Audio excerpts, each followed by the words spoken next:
नमस्कार दोस्तों। भारत की हर जीत के पीछे कुछ अनसुनी कहानियां छिपी हैं और एक नायक ऐसा भी है जो परछाइयों में रहकर चैंपियनों को गढ़ता है। आप देख रहे हैं हसल हब, प्रेरणा की सच्ची कहानियां।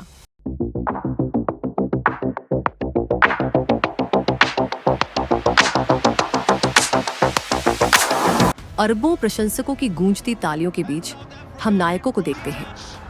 वे बल्लेबाज जो रिकॉर्ड तोड़ते हैं, वे गेंदबाज जो जीत दिलाते हैं।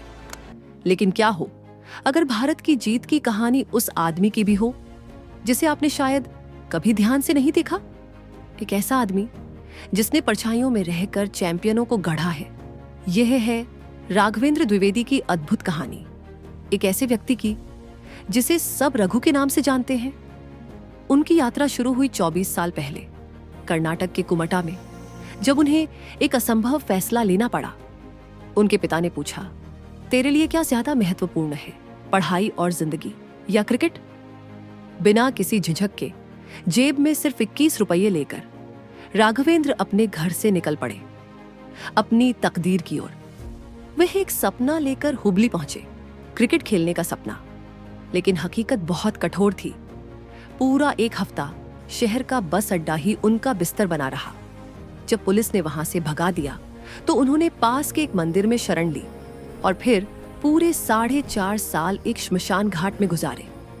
एक जर्जर छोड़ी हुई इमारत उनका घर बन गई और क्रिकेट के मैदान से मिला एक चटाई का टुकड़ा उनकी रजाई।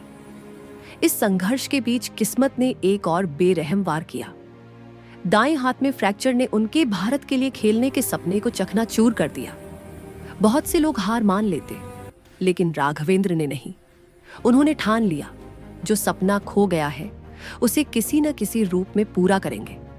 अगर वे खुद खिलाड़ी नहीं बन सकते तो वे खिलाड़ियों को बनाएंगे। उनकी यात्रा उन्हें बेंगलुरु ले आई, कर्नाटक इंस्टीट्यूट ऑफ क्रिकेट तक। यहां उनकी अटूट मेहनत ही उनकी पहचान बन गई। एक दिन उनकी लगन पर पूर्व कर्नाटक विकेटकीपर तिलक नायडू की नजर पड़ी और यही पल उनकी जिंदगी का मोड़ बन गया। नायडू ने उनकी मुलाकात एक और महान खिलाड़ी जवागल श्रीनाथ से कराई।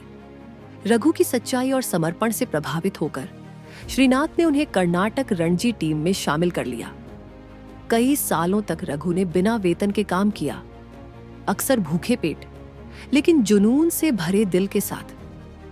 उनकी यह यात्रा उन्हें अंततः नेशनल क्रिकेट अकादमी तक ले गई, जहां खुद मास्टर ब्लास्टर सचिन तेंदुलकर ने उनके असाधारण हुनर को पहचाना और 2011 में राघवेंद्र भारतीय टीम से ट्रेनिंग असिस्टेंट के रूप में जुड़ गए। पिछले 13 वर्षों से रघु टीम इंडिया की एक खामोश रीढ़ बने हुए हैं। एक थ्रोडाउन स्पेशलिस्ट के रूप में उन्होंने अब तक 10 लाख से ज्यादा गेंदें फेंकी हैं, जिनकी रफ्तार 150 किलोमीटर प्रति घंटे तक पहुंचती है। जब रघु अपने हाथ में साइड आर्म लेते हैं तो दुनिया में कोई भी उनकी रफ्तार का मुकाबला नहीं कर सकता।